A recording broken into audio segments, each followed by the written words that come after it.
معايا هنا الوك بتاعتي، حطيتها على النار، حطيت معلقه واحده من الزيت عشان اللحمه بتاعتي فيها دهون، هعتمد على دهون اللحمه.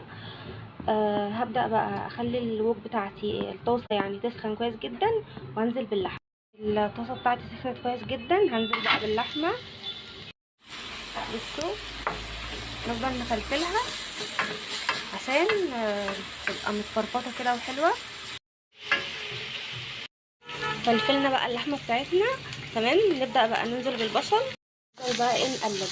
جربوا انك تعملوا تحطوا اللحمه الاول بعدين تحطوا البصل، هتفرق معاكم قوي في الطعم، لان غالبنا بنحط البصل وبعد كده اللحمه. لا، لو جربتوا العكس هتلاقوا الطعم اجمل كتير، والبصل بيشرب طعم اللحمه كويس جدا. هنزل بقى برشه بهارات مشكله، ممكن تستغنوا عنها لو حابين، وننزل بالملح.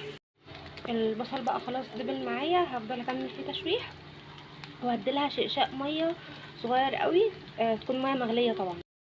هنزل بقى بالميه المغليه بس.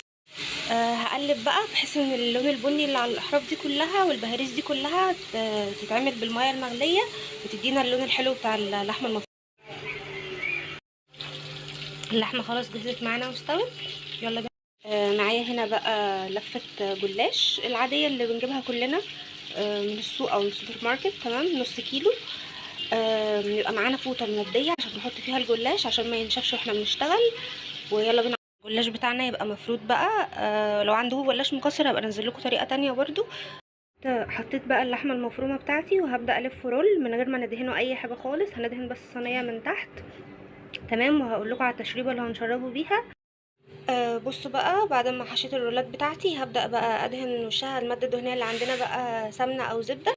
قطعته بقى بالشكل ده ثلاث صفوف، يعني قطعوا المقاس بقى اللي تحبوه.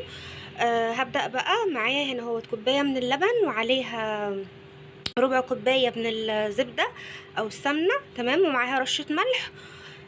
لو بتخافوا من التوريق يعني وكده ممكن تحطوا رشه صغيره قوي من البيكنج باودر، بس انا مش حاطه بصراحه.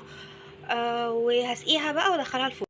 سقيتها بقى واتشربت التشريبه، هدخلها الفرن رف اوسط يكون ساخن مسبقا، واسويها وارجع.